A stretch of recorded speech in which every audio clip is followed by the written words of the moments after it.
থেকে শুরু করে আজ পর্যন্ত যত মানুষ পৃথিবীতে আগমন করেছেন, কিয়ামত পর্যন্ত যত মানুষ আসবে, সে যে ধর্মের হোক না কেন, প্রত্যেকের জীবনী আলোচনা করতে গেলে জন্ম থেকে শুরু হবে, মৃত্যু হইলে শেষ। আমি কথা বাংলায় বলতেছি, যদি আমার কথা আপনারা বুঝে থাকেন, সামনে যারা বসছেন জিন্দা আছেন যেটা আমার জানাইবেন।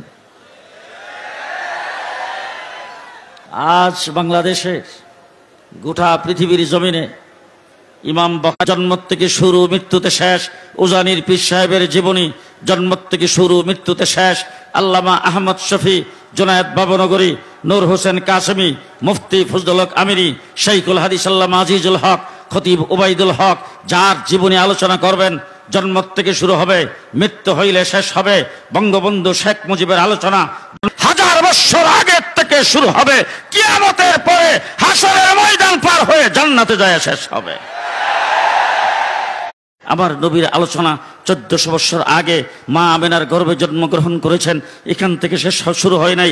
আমার নবীর আলোচনা মক্কার থেকে শুরু হয় নাই। প্রথমে আল্লাহ কি বলে ডাক দিয়েছেন আর কি আলোচনাটা আল্লাহ পাক করেছেন। আল্লাহ বলছেন ইয়াসিন, মুহাম্মদুর রাসূলুল্লাহ সাল্লাল্লাহু আলাইহি ওয়াসাল্লামের এক নাম ইয়াসিন, তার সিফতি নাম ইয়াসিন।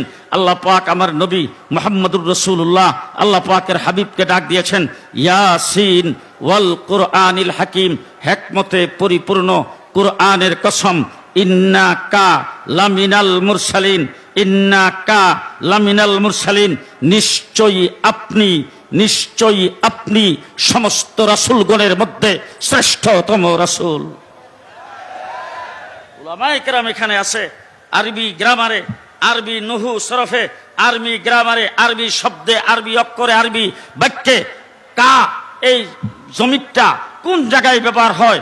কোন একজন সম্মানিত ব্যক্তিকে তার সম্মান ইজ্জত সবগুলো ঠিক রেখে সরাসরি সামনাসামনি যদি কাউকে সম্বোধন করতে হয়, সেই জায়গায় ব্যবহার হয় কা কা কা। 30 পারা কোরআন শরীফের ভিতরে তালাশ করে দেখেন, যত জায়গায় আল্লাহ পাক আল্লাহর হাবিবকে সম্বোধন করেছেন, সব জায়গায় একটি অক্ষর ব্যবহার করেছেন কা কা কা। ওয়ামা আরসালনাকা ইন্না আরসালনাকা ফাওয়াল্লি ওয়াজহাকা ফালানওয়াল্লিয়ান্নাকা ফালা ওয়ারাব্বিকা লা তুহাররিক বিহি লিসানাকা ইয়া আইয়ুহাল মুদ্দাসসির কুম ফাআনজির ফারাব্বাকা ফাসিয়াবাকা ওয়াদদুহা ওয়াল-লাইলি ইযা সাজা মা ওয়াদ্দাআকা রাব্বুকা ওয়ামা কালা ওয়ালাল আখিরাতু খায়রুল লাকা মিনাল উলা ওয়ালা সাওফা ইউতিকা রাব্বুকা ফাতারদা আলাম ইয়াজিদিকা ইয়াতীমান ফাআওয়া ওয়া ওয়াজাদাকা দাল্লান ফাহাদা ওয়া ওয়াজাদাকা আইলান ফাআগনা আলাম নাশরাহ লাকা সাদরাকা ওয়া ওয়াদানা আনকা বিজরাকা আল্লাযী আনকাযা যাহরাকা ওয়া রাফা'না লাকা যিকরাকা ইন্না আতাইনাকা ফাসাব্বিহ বিহামদি রাব্বিকা। পৃথিবী সৃষ্টির 1000 বছর আগে সূরা ইয়াসিন তেলাওয়াত করেছেন। আল্লাহ পাকের হাবিবকে যেন আল্লাহ পাক সামনে বসায় বলেছেন ইন্নাকা লামিনাল মুরসালিন, নিশ্চয়ই আপনি সমস্ত মুরসালিনদের মধ্যে শ্রেষ্ঠ রাসূল। মুহাম্মদুর রাসূলুল্লাহ সাল্লাল্লাহু আলাইহি ওয়াসাল্লামের আলোচনার আসলে সময় নেই। আসরের পরে আসছিলাম যে কিছু 7 মিনিটে কমু। গত বছর আসছি এখানে সে গাড়ি থামার পরে একজনকে জিজ্ঞেস করলাম কি ব্যাপার, মোল্লা মৌলবীও দেখি না, মাহফিলেরও কোনো আওয়াজ শুনি না। ওই একটা লোক পাইলাম, জিজ্ঞেস করলাম কোথায় মাহফিল, হুজুর এইখানে না, কোনখানে? বলে একদম পোস্তকোলা ব্রিজের নিচে। ওই ব্রিজের নিচে ওই জায়গায় গেলাম, যাইয়া মুফতি মুজিবুর রহমান সাহেবের ধরলাম, এই জায়গায় আনলেন কেন, দুপখোলা মাঠ কি হয়েছে? বলে হুজুর সেখানে দেই নাই।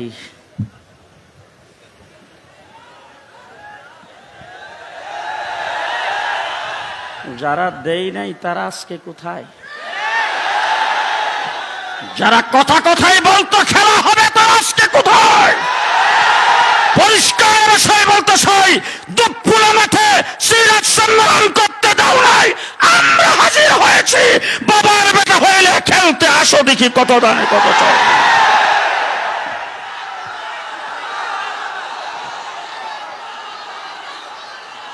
আমার বন্ধুগণ, 7 মিনিটে যে কথাটা বলার ইচ্ছা করেছিলাম, মুহাম্মদুর রাসূলুল্লাহ সাল্লাল্লাহু আলাইহি ওয়াসাল্লামের জীবনী আলোচনা কোথায় থেকে শুরু হয়েছে?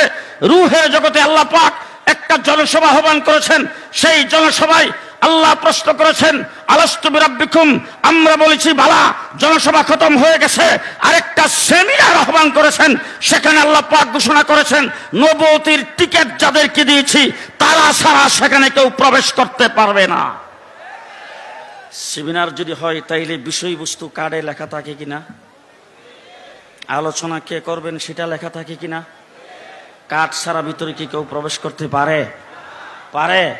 হযরতে আদম থেকে মুহাম্মদুর রাসূলুল্লাহ সাল্লাল্লাহু আলাইহি সাল্লাম পর্যন্ত আল্লাহ রাব্বুল আলামিন ডাক দিলেন, ওয়াইজ আখাযাল্লাহু মিসাকান নাবিয়্যিন লামা আতাইতুকুম মিন কিতাবি ওয়া হিকমা।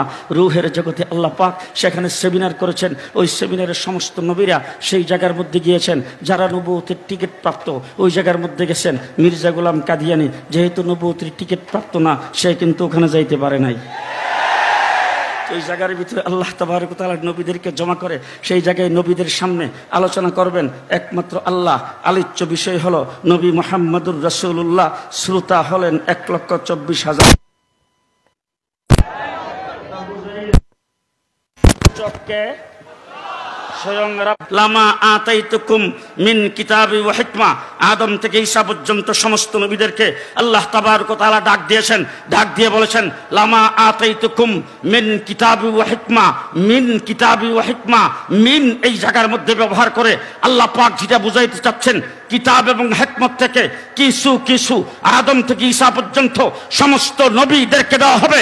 নবীদের পরে সুম্মা জাআকুম রাসূল, আমার নবী বিশ্ব নবী ঈসা আলাইহিস সালাম পর্যন্ত দ্বীনের, কিতাবের, হিকমতের কিছু কিছু তোমাদেরকে দিয়েছি। মুহাম্মদুর রাসূলুল্লাহর মাধ্যমে দ্বীন অল কমপ্লিট করে দিয়েছি। মুহাম্মদুর রাসূলুল্লাহ সাল্লাল্লাহু আলাইহি সাল্লামের জীবনী আলোচনা কোথা থেকে শুরু বলতে গেলে অনেক সময়ের দরকার। শেষ কথা আপনাদের সামনে যেটা বলতে চাই, আমার নবী মুহাম্মদুর রাসূলুল্লাহ মক্কা শরীফে জন্মগ্রহণ করেছেন।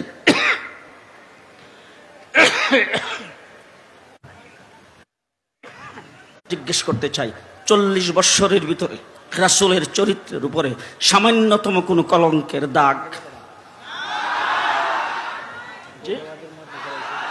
আবু জেহেল রাসূলকে মাজনুন বলেছেন, পাগল বলেছেন, কিন্তু মিথ্যাবাদী বলতে আসতে বলেন, আসতে না, রাসূলকে চরিত্রহীন বলে গালি দিয়েছেন। মুহাম্মদুর রাসূলুল্লাহ সাল্লাল্লাহু আলাইহি ওয়াসাল্লামকে শাহবাগে নাস্তিকার মুরতাদরা একত্রিত হয়ে সেই জায়গার মধ্যে বক্তব্য বলেছেন, আল্লাহকেও ফাঁসি দেওয়া হবে। আমার রাসূল সাল্লাল্লাহু আলাইহি ওয়াসাল্লামের চরিত্রের উপর যখন আঘাত করেছেন, আমাদের শেখ ও মুর্শিদ, সারা বাংলাদেশের উলামায়ে কেরামের মুরব্বি, সারা বাংলাদেশের উস্তাদুল উলামা লাগিয়েছিলাম নবীর ইজ্জতার বীর নারে তাকবীর।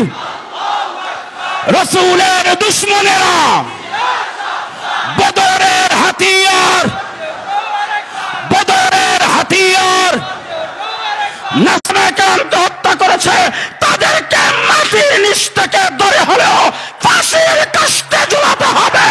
ফাঁসির কাস্টে নারে তাকবীর, নারে তাকবীর। আজনাস্তিকদের আসসালাম, নারে তাকবীর, হেফাজতে ইসলাম। পরিষ্কার ভাষায় বলতে চাই, শাপলা চত্বরের ইতিহাস স্মরণ রাখো। কোরআনের আয়াত নাজিল হয়েছে, ইন্না ফাতাহনা লাকা ফাতহাম মুবিনা। 6ষ্ঠ হিজরিতে সুলে হয়েছে, ফতে কিন্তু হয় নাই। কিন্তু আল্লাহ ঘোষণা করেছেন ফতহে মুবিনের কথা। পরিষ্কার ভাষায় ছাত্র জনতাকে বলতে চাই, 2013 সালে যেই কসাই মুদি গুজরাটের মুসলমানদেরকে কুচু কাটা করেছেন, ট্রেনের মধ্যে আগুন দিয়ে মেরেছেন, যেই মুদি কাশ্মীরের মুসলমানদের রক্ত নিয়ে খেলা করেছেন, আমরা বলেছিলাম আমরা স্বাধীনতা বিরোধী নই, আমরা উদযাপনের বিরোধী নই, রজত জয়ন্তী উদযাপনের বিরোধী নই। পঞ্চায়েছে লন্ডন থেকে আশ্রয় দেয় নাই, ব্রিটেন আশ্রয় দেয় নাই, ইউরোপের কোন রাষ্ট্র দেয় নাই, আমেরিকা থেকে আশ্রয় দেয় নাই। যেই মোদি, যেই ভারত শেখ হাসিনার মতো একটি বিশেষ জালেম লুটেরা সরকারকে যার হাত বাংলাদেশ নজর আর্মি অফিসার মারা গেছে। 2021 সালে আমার 21 ভাই শাহাদাত বরণ করেছে। 1.5 মাস রিমান্ডে ছিলাম, 2 বছর কারাগারে ছিলাম। মাওলানা মামুনুল হক 3 বছর পরে বের হয়েছেন। হাজার হাজার উলামায়ে কেরামকে জেলের ভিতরে থাকা অবস্থায় মাথায় তো করে নাই। ভালো করে জুমলাই মুতারাজা মনে রাখবেন। ওই অবস্থায় যারা চাটুকারের ভূমিকা পালন করেছেন, যারা বেচা বিক্রি হয়েছে, যারা চাটুকারিতা করেছে, নামতে হবে। সংগ্রামী সাথী ও বন্ধুগণ, শেষ কথা আপনাদের সাথে বলছি। শেখ হাসিনা আজকে ভারতে আশ্রয় নিয়েছেন, মোদি তাকে আশ্রয় দিয়েছে। পরিষ্কার অন্তর্বর্তীকালীন সরকারকে বলবো, শেখ হাসিনাকে বাংলাদেশে লেগেছে রে লেগেছে, রক্তে আগুন লেগেছে, লেগেছে রে লেগেছে।